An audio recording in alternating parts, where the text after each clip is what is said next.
Yesterday in the 8th chapter at the end, we learned about the path of light and the path of darkness as described by Shree Krishn, where he says that the path of darkness is any kind of action which is done without surrender to him because it keeps you under Maya, and Maya is referred to as darkness. And anything that you do, any practice that you follow where you're surrendering to him, that's the path of light, because if you surrender to him through his grace, you can go beyond Maya and you can attain divine status. In the 9th chapter, in the beginning, Shree Krishna says what seems like a contradictory statement, but it's in fact a very concise description of a divine situation. Maya tatamidam sarvam jagadavyakthamurtina matsthani sarvabhutani nachaham teshvavasthita. I'll come to exactly what he's saying in a minute. The very next verse says, Nacha matsthani bhutani. And in the 7th chapter, there was a verse where he said, Matta eveti tan vidhi natvaham teshu te mai. So in all of these statements, in these shlokas, he's saying what appears to be something contradictory. On one hand, he's saying, all of this is me. So there's a philosophy or a way of explaining the situation between God and the souls and the world, which is called Advait. It means only one, no other. It means only God, nothing else. And there's another way of explaining things, which is Dvait, meaning that, there's a difference between God and the souls. There's a difference between God and the world. And both types of statements are found in all of our scriptures, not only in the Gita. But here in this verse he's saying, Maya tatamidam sarvam jagadavyakthamurtina. I have become the form of this world. Then he says, all the souls are established in me. But then he says, the souls are not in me. And he previously said, I am in the souls. And he also says, but I am not in the souls. He says all of these things within a couple of verses. It sounds confusing, but when I explain it to you, it'll make good sense. And you can remember, it's actually a good reconciled understanding of this Dvait and Advait. Advait meaning oneness, there's only God, there's nothing else. And Dvait, no, there's a difference. God is God and there are some other things that exist other than God. In the Vedas, there are 3 existences described. Bhokta bhogyam preritaram cha matva sarvam proktam trividham brahmametat Taittiriya Upanishad. Refers to God, the souls, and Maya. 3 things that exist. At other places in the Vedas, it talks about 2 existences. Dva, Suparna, Sayuja, Sakhaya, Samanam, Vriksham, Parikhasva Jate, Ityadi. Shvetashvatara Upanishad, and this same mantra comes in several Upanishads. It means that there's God and there's the souls. Here is leaving out Maya. Then there are other mantras like Ekameva Dvitiyam Brahma Neha Nanasti Kinchana Chandogya Upanishad. There is only God and there's nothing else that exists. So you see in the Upanishads it also seems like there are contradictions. In some places there's only God, that statement is said. In other places, no, there's God and there's souls. And in other places there's God, there's souls, and there's Maya. So how do we reconcile this? We can just understand from what point of view these different statements are being made. The fact is that a tattva cannot cease to exist. A tattva means an essentially existing thing. Just like in science we know, it's a law that energy cannot be created or destroyed. Because it's a tattva. You can't create or destroy it. It exists.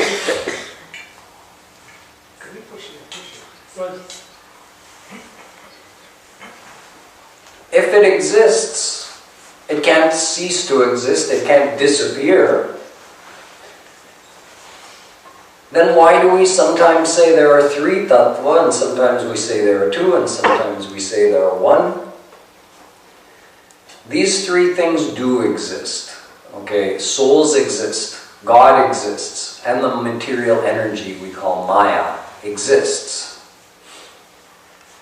At some places the Vedas say there are only 2 things because Maya is jara. I talked about that a couple of days ago. Maya is a lifeless, mindless energy. So sometimes the Vedas just leave that out and talk about God and the souls, who are both Chetan, they're both alive. And sometimes the Vedas talk about there only being God. Here Krishna has put all of this together in one verse. First understand the oneness part. When there are souls, and there is a material energy, and there is God, then why would Krishna say, no, it's all me, there's nothing other than me? Because physically speaking, nothing is separate from him. Take the world, first of all. When God permeates every particle of this world, then is it wrong to say this microphone is God? He is in every single molecule, every particle, every subparticle, he's there. It's like if you have a block of ice, you can say that just like the ice is permeated by water, right? It's made of water. The water itself took the form of the ice. Something like that, God himself has taken the form of this world.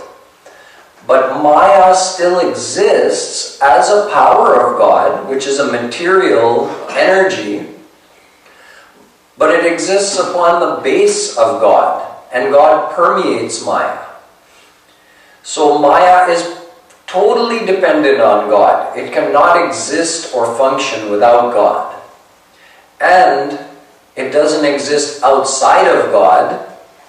It's within God, physically within God. So when God creates the universe, you can say it's like, let's say if you make an ice sculpture out of water that has food coloring in it. So when you see the sculpture, let's say you put red food coloring and you made a sculpture of an apple or something. So when you look at it, what do you see? You see the red. You don't see the pure, clear, original state of the water, which is there. You just see the red. And it's the water itself which has taken the form of the apple, but you just see the red. Something like that. It's God himself who has taken the form of this universe, but just like the food coloring in the water, Maya's there. And we only see the Maya. It's an analogy. It's not a perfect analogy, but it helps us to try to understand how God is here everywhere, but we only see the Maya. But there's no physical separation between God and Maya. God permeates every particle. So from that point of view, you can say God is everything. God has become everything. And same thing with the souls. God permeates our soul as well. He is within us. And He's giving life to us. So we are also perfectly dependent upon Him for our existence. So from that point of view, there's no separation between soul and God. Physically, He permeates us. There's no separation between God and the world. Physically, He's permeating the world.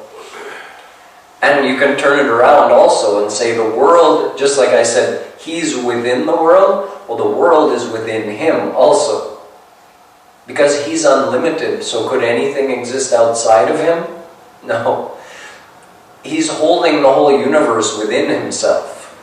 And all of the souls also exist within Him. If he's everywhere, we exist at one point, right? And God is everywhere, so we're also within him.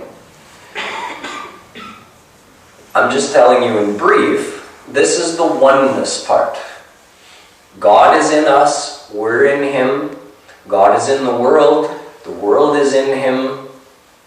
From a physical point of view, there's no separation between God and the souls and God and the world. And from a dependency point of view, there's no separation because Maya is fully dependent on God and the souls are fully dependent on God for their life. Now let's look at the other side.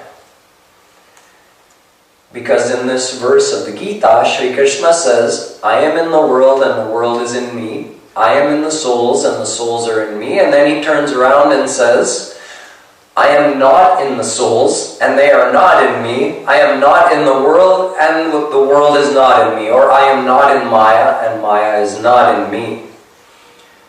This also makes perfect sense. First, take Maya. God is not in Maya and Maya is not in God. He's not speaking literally here because physically speaking, Maya is in God and God is in Maya. But from a personality and a characteristic point of view, Maya and God are very different. For one, God is Chaitan, he's alive. And the material energy has no mind. This paper has no mind. It's not alive. Material energy is jada. So, God's divine qualities are not manifested in Maya. Therefore, God is, that's why he's saying kind of in a codified way, I'm not in Maya. It means my divine qualities are not manifested in Maya. Even though he's omnipresent, kind of like, see, this part of you is conscious. If you tap your thumb, you can feel it. But the nail that grows out of your thumb, you can cut it and you don't feel anything. So something jada is growing out of something chaitan. Something lifeless and feelingless is growing out of something with feeling and with life. Something like that, this Maya has come out of God. Like the hair on our head. Our head we can feel, but you cut your hair, you don't feel pain. Something like that, Maya is just existing on the base of God, but doesn't have God's divine qualities. But it's still an eternal existence. So from this point of view, Krishna says, I'm not in Maya. And Maya's not in me means he's not affected, even though he's permeating Maya, the Mayic qualities, like there's sattva, raj, tam, the good quality, normal quality, bad quality, those material qualities are not found in God. He is beyond material qualities. So even though he's in the world and the world is in him, he's not affected by the material qualities or the material energy. Excuse me.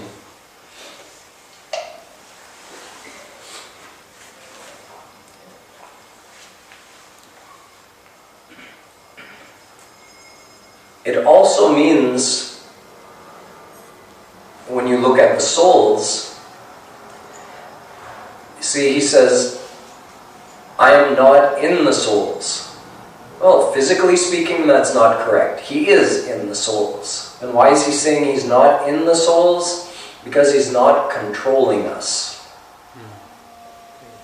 He's within us, he gives life to us, but he does not control our actions. So that's why he's saying, I'm not in the souls. It means that he's there, but he's there he's just there to observe. He's not directing our each and every motion. And the other way, the souls are not in me. That's also not physically true. We are in him, yet he's saying the souls are not in me. It means that we also lack some godly qualities. This is the end of this technical description, but this part is the most important to understand. he has three powers. Okay, Maya is one, the material potency. The souls are a second power, and his third power is called Yoga Maya. That's his personal divine power, which makes all the impossibles possible. It's Yoga Maya that makes God ever blissful. It's Yoga Maya that makes God all-knowing. Through Yoga Maya, God is omnipresent in the world, but unaffected by material qualities. When he says that the souls are not in me, what he means is souls are not a part of this Yoga Maya power. You see, there's a term used in many scriptures, ansh. Souls are ansh of Bhagwan. Souls are ansh of God. Ansh means a part of, a fraction of. So then we could ask, okay, are we a part of Yoga Maya Shakti, God's personal power? Are we a part of Maya Shakti, the material power? So we're not a part of Maya, because if we were a part of Maya, we would also be lifeless and mindless. So souls are not a part of Maya. If we were a part of Yoga Maya, we would be all-knowing and all-blissful, because even a fraction of the unlimited is also unlimited. So even if we were ansh of Yoga Maya, we would have unlimited bliss, unlimited knowledge, unlimited power. We don't have those qualities within us, so it means we are not part of Yoga Maya Shakti. So there's a third power which is in between the two. It's not part of Maya, it's not part of Yoga Maya, it is called Jeev Shakti. Jeev means soul, and Shakti means power. So we're a part of God's soul power. All the souls in existence, of which there's an unlimited number, but a fixed number, God's never creating any new souls. There have eternally been unlimited souls in existence. They're all a part of God's Jeev Shakti, or soul power. And those souls, although they're in a way higher than Maya, because Maya's mindless and lifeless, but they're not equal to God, not in every respect. We're equal to God in this way, that we're eternal like He is, and we're alive like He is.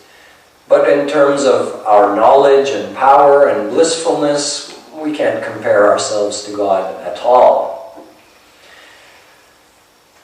So now you can understand that when the Vedas are saying there's only God, there's nothing but God, they're talking from that point of view, saying that is anything separate from God? Is there anyone who exists apart from God? No.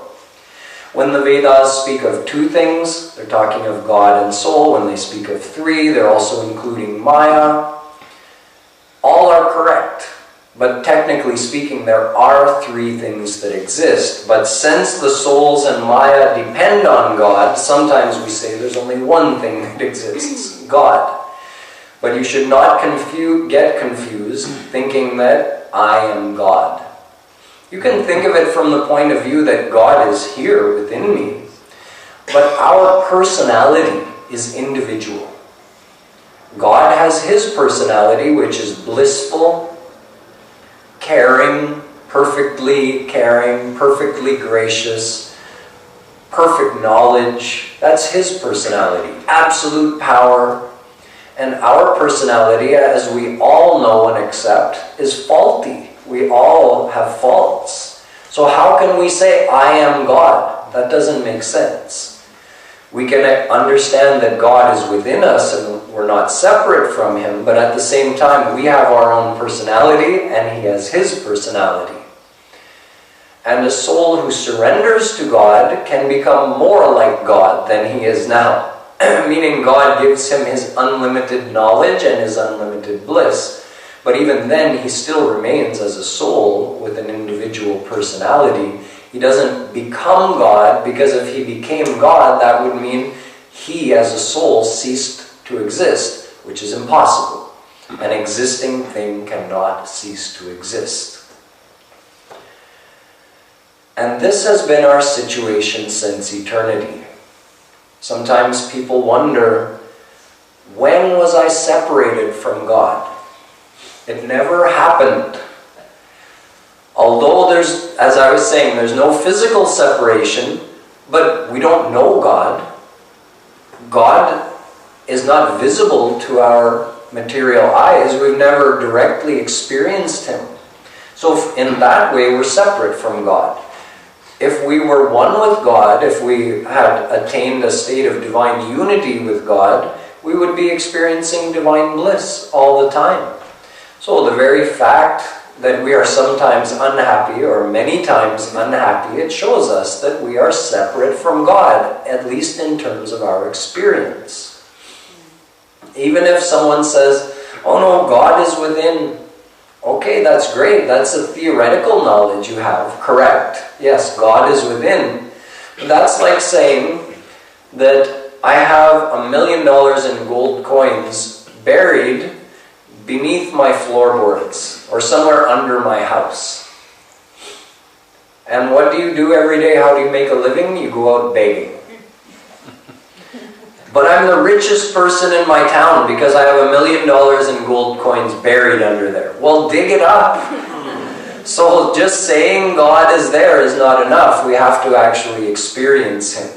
So to experience Him, we have to become surrendered to Him. This is a common theme throughout the Gita, becoming surrendered to Shree Krishna.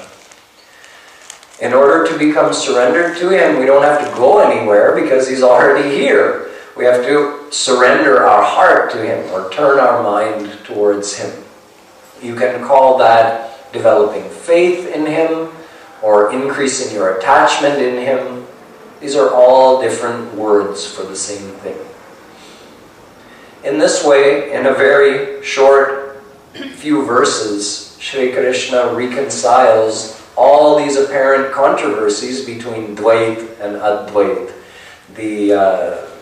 All the explanations of the saints regarding monistic theory or dualistic theory, all of this is reconciled in these couple of shlokas of the 9th chapter. There are a couple other important ideas from the 9th chapter. I'm not covering each and every verse. I'm just giving you a couple important things to take away from this chapter, which are practical things that you can practically apply in your life. Many of us, many people, worship more than one form of God, and not just more than one form of God, because Krishna, as I explained, He does have many forms. He appears as Vishnu, He appears as Shiva, Ram, Durga, Ganeshji. He appears in uncountable divine forms. But there are also celestial gods, we call devatas. Celestial gods are not divine, like you wouldn't write God with a capital G. And it's okay to put an S on the end, plural. They are gods, there are many of them. But there are not many gods with a capital G, okay? There's only one capital G God. These material celestial beings, they're called devatas, and they live in Swarg, which I described to you briefly a couple of days ago, the celestial abodes. It's also part of Maya, and although it's a higher state of Mayic energy, you can say, more refined than the Mayic energy we have here. The matter over there is more refined, the pleasures are higher, yet it's still part of Maya, so it's imperfect, and there's no true divine happiness, even in Swara. So the celestial gods also are a part of the Mayic energy. They're not divine forms of God. So anyone who worships them, at most, can go to Swarg. No one can attain divine God by worshipping celestial gods. So because of this, he says, Ye pyanya devata bhakta yajante shraddhayanvita te pimameva kaunteya yajantya vidhi purvakam. He tells Arjun that although I'm the one giving power to these celestial gods, and those celestial gods, if they're worshipped, well, someone could go to the abode of that celestial god and enjoy. So whatever that celestial god gives is coming from me, Krishna says. They don't have anything that I don't give them. So indirectly, by worshipping them, you are worshipping me. Krishna is saying that. But, he says, yajanti avidhi purvakam. Those who worship the celestial gods do so in ignorance. And in the next verse, or in a verse in this 9th chapter, he says, Te tam bhuktva svargalokam vishalam kshine punye martyalokam vishanti. That those who go over to Swarg, they do enjoy extensive pleasures, but then they're bound to be reborn in this world. So it means they don't get ahead spiritually. You don't gain anything spiritually by going to Swarg. You're right back where you started, right here. Our spiritual goal is to attain Supreme God. And you don't get closer to attaining God by going to Swarg. In fact, you have to come back here, get born as a human, then you could attain God. You can't attain God while you're in Swarg. So the celestial gods are like Indra, the god of rain, Agni, the god of fire, Vayu, the god of wind, the Navgraha Devatas. These are all different celestial gods. There are many, many of them. You can say that they're employees of Supreme God. They're Mayic powers, but they're not divine, and you can't attain the divine world by worshipping them. Shree Krishna summarizes this whole philosophy when he says, Yanti deva brata devan pitrin yanti pitribrata bhutani yanti bhuteja yanti madhyajinopimam.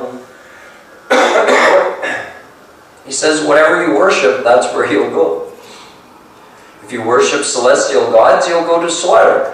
If you worship Supreme God, Krishna says if you worship Him, you'll go to His divine abode.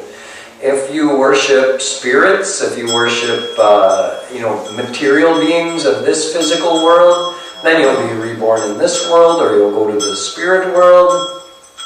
But there's only one way to go to the divine world, and that's by worshipping God directly, bypassing the worship of all other material beings or powers.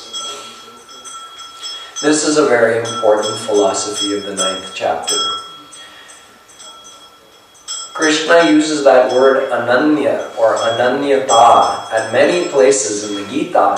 So this is part of understanding how to be ananya. When you realize that my divine goal is to attain Krishna, so then why would I worship celestial gods? It's not that we're disrespecting celestial gods.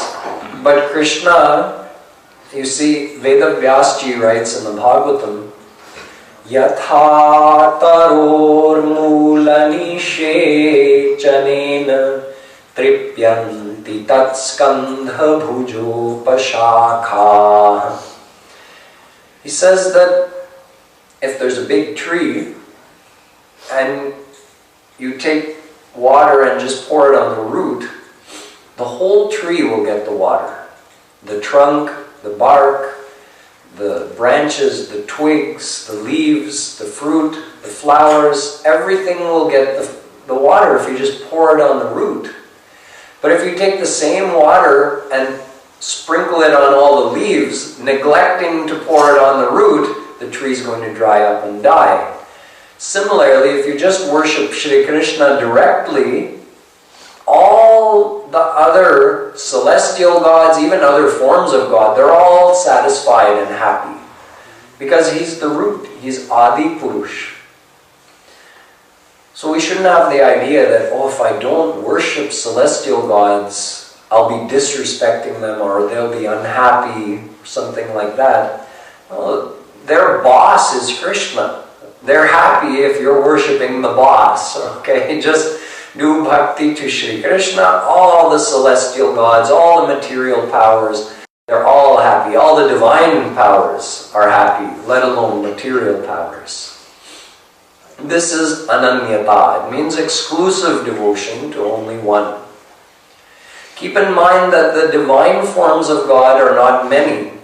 They're one, but appearing in many forms. You should never get confused thinking there are many gods. There's only one God. But that one God appears in many forms. Then Sri Krishna reveals a very important philosophy about his grace. He says, first of all, Samoham sarva bhuteshu name dveshyosti na priya. In the first line of this shlok, he says, I am samadarshi, which means I look upon all the same. I don't favor anyone, nor do I oppose anyone. I don't love anyone or hate anyone. I'm just neutral. I'm the same towards everybody. But in the second line of the verse, he says, Ye bhajanti tumam bhaktya maite teshu chapyaham. But the one who worships me through devotion, through bhakti, I am in him and he stays in me. Again, he's using this in, being in, or not being in way of talking. So what does he mean? And it seems like a contradiction as well. On one hand, he's saying, I'm the same to everybody, and in the next verse, he's saying, those who do devotion to him, they get some kind of special consideration. In fact, he's referring to two different types of grace. Grace is a power of God called kripa. One, you can say type of grace. One type of grace you can understand as a general grace of God.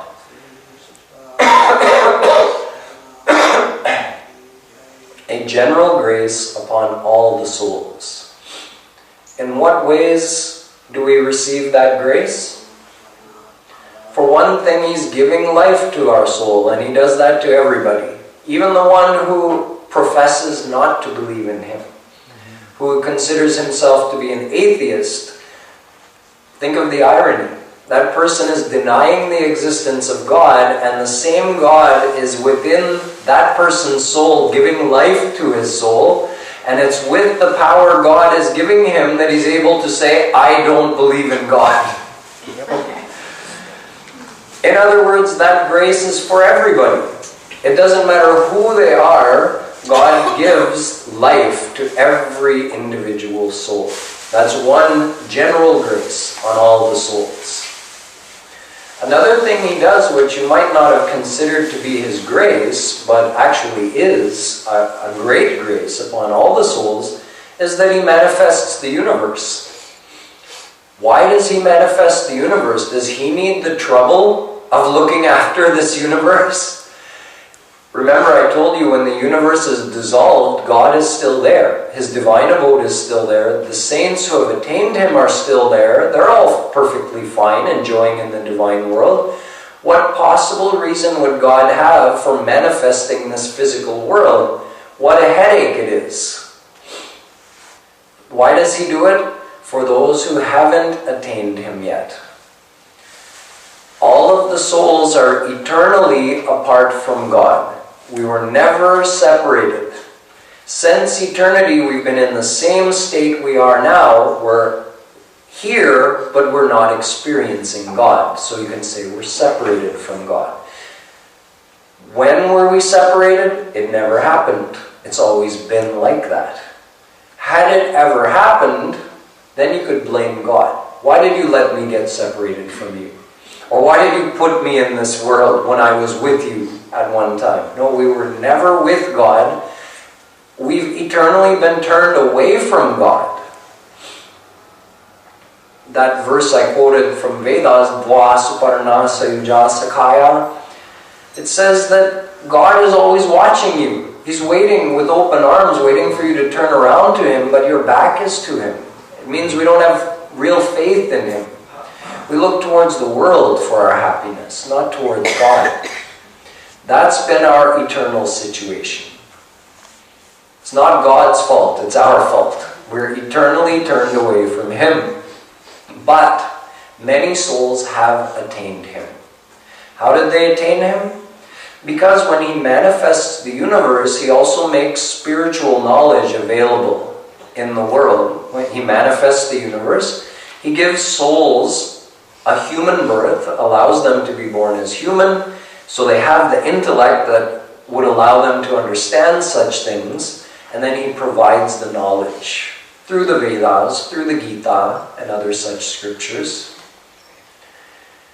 So providing that knowledge is part of His grace upon all of the souls.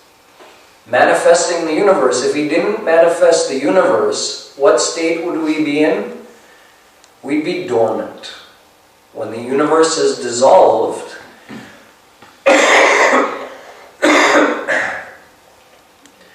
we have nowhere to live. Our body is dissolved. Even our mind becomes dormant. So our soul just stays in a state of pending within God. What's the use of existing like that? We're totally unconscious during that time, during the dissolution of the universe. We're not free from anything. We're just in a state of pending. So in order to give us a chance to get free, a chance to attain Him, God has to manifest the universe, reactivate the material power, give us birth, provide the knowledge through the scriptures, send saints on the earth planet to explain those scriptures to us. He Himself comes on the earth planet. He takes avatar. He comes as Ram. He comes as Krishna. He comes in many forms. He's doing all of that. Why? For us. For all the souls. In addition to that, having given life to our soul, He also keeps track of all of our actions and gives us the consequences of those actions. He gives us the results of our karma. This is also a general grace on all the souls. We don't remember what we did in our last life. How could we give ourselves the consequences of our past life's actions? So God does that for us. The devotion we did in past lifetimes, God is giving us the result of that devotion by giving us that kind of inner inclination to go towards Him in this life. He's giving us that inclination, yes, but based on the devotion we did in past lifetimes. It's the outcome of that. So He's gracing us in so many ways. This is a general grace on all the souls. So that's why He says, I'm Samadarshi. I give the same grace to everybody. But there's also a special grace. If someone really accepts the teachings of what that knowledge He's providing, like this knowledge of the Gita, and they become surrendered to Him, then they get a special grace. And that special grace makes them God realized. And then they attain His unlimited bliss and unlimited knowledge. So He says, I reside in them and they reside in me. That means that someone who's God realized always sees God everywhere. He never feels separate from God, and God is always with him, protecting him. There's another verse from this 9th chapter. Ananyas chintayanto mam ye jana paripasate tesham nityabhyuktanam yogakshemam vahamyam. He says, the one who's totally surrendered to me. He says he's ananya, and his mind never leaves me for a second. His mind is always in me. So who's like that? A saint. A God-realized saint is like that. We're not like that. He says, Yogakshemam vahamyam. For that person, I take his 100% responsibility. The God-realized saint doesn't have to do anything anymore. God has, because he has nothing left to attain, he's fully surrendered to God.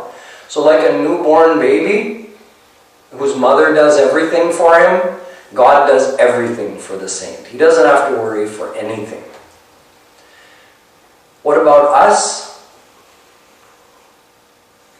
See, we're not fully surrendered to God, so there's the two states, right? There's the general grace, where having given life to our soul, God is watching our karma and giving us the consequences. So if we're not surrendered to God, He's merely giving us the consequences of our karma.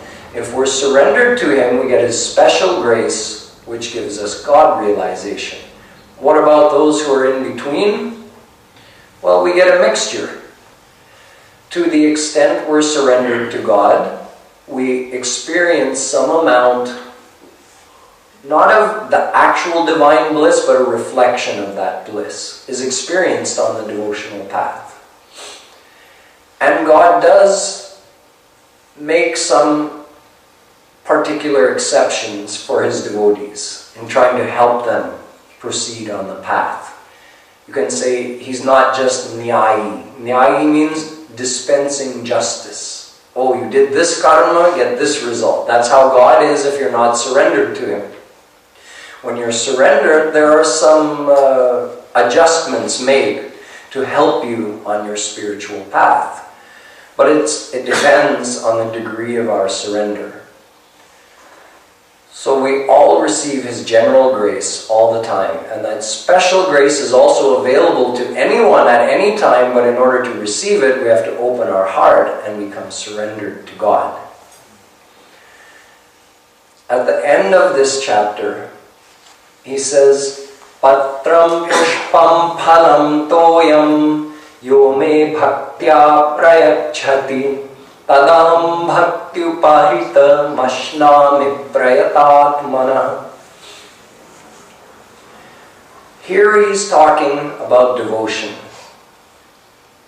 In the Vedas there's two, or you can say in all of our scriptures of Hinduism, there's two kinds of devotion described. Two kinds of bhakti. One is Vaidhi bhakti, one is Raga Nuga bhakti.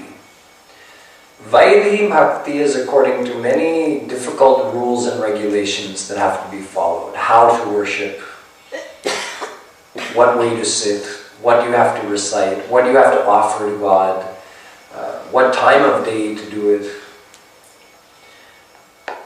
It's very strict, very difficult to follow. That's called Vaidhi Bhakti. Raganuga Bhakti focuses more on the internal feelings. How do you feel related to God? How do you love God? So this Patram Pushpam verse here, Shree Krishna is saying, offer me anything. Offer me a leaf, a flower, a fruit, even water. It doesn't matter. If you offer it with faith and love, I will appear before you and accept it. He says, Ashnami, I will eat it if you offer it with full faith. And we have many examples in our divine history of people of all ages who faithfully offered things to God, and God had to come to that person. He doesn't just offer it, meaning He doesn't just accept it remotely. If He's going to accept something, He appears and accepts that thing. So if you truly offer something to God, you only have to do it once, because He'll appear before you and you'll be God realized. But we have to do it with full faith. Here he's saying, just whatever you offer me, offer it with faith. So this is more towards the Raga Nuga Bhakti style of devotion. He's not talking about strict regulations about how to worship Him. He says it's more important that you have faith and love for Him and offer whatever you offer with that faith and love. This is for someone who wants God realization. Some people worship different forms of God with a desire to get some kind of material benefit or better destiny in the next life. So they have to follow all the rules and regulations of Vaidhi Bhakti. But for God realization, you can just do Raga Nuga Bhakti, because you have to surrender your mind. So you offer things with faith and love. And the last verse I'll explain to you today. He says, whatever you do, offer it all to me. Yat karoshi yadashnasi yat juhoshi dadasi yat tapasyasi kaunteya tat kurushva madarpanam. Whatever you do, here he mentions good actions which are described in the Vedas, like doing charity, doing some rituals, doing any kind of good action. He says, whatever you do, offer it all to me. Why? Because we have to surrender our mind to Krishna, yet we also have to be physically active in the world. So one way to maintain remembrance of him is that we should think, okay, this action, Krishna, I'm offering this action to you. It's important to remember that you can't offer an action to him later on. Some people have a practice that before they go to bed at night, before they sleep, they think of Krishna and they say, everything, whatever I did today, good or bad, I offer it all to you. No, it's too late. In order to offer an action to Krishna, at the time we're doing the action, we have to be thinking of him, and in our mind we should be doing that action to please him. Like, let's say you're eating something, then you should think, of course you want to offer it to Krishna first. And then even when you're eating it, what you should be thinking is, what you could be thinking is, well, I have to eat this food to support my body, which you've given me, Krishna. And I know you gave me this body so that I could do devotion to you and attain you. So I need to put food in it so that I can be healthy and do more devotion to you. Or I have to go to sleep now. I need to get some sleep so I can get up in the morning and do devotion to you. So you can offer all of your actions to him. Oh, I have to go to work? Yeah, I have to work so I can make money to get food, to keep my body healthy so I can do more devotion to you. So in that way you can offer all of your actions to Shree Krishna. But you have to think about him at the time of the action. Only then it's offered. Or your motivation for performing the action should be devotional. It should be a devotional motivation. Then it's considered to be offered to him. So this is the main philosophy of the 9th chapter. There's a lot more in the 9th chapter as well, but these are the points that I want to share with you from the 9th chapter of the Gita.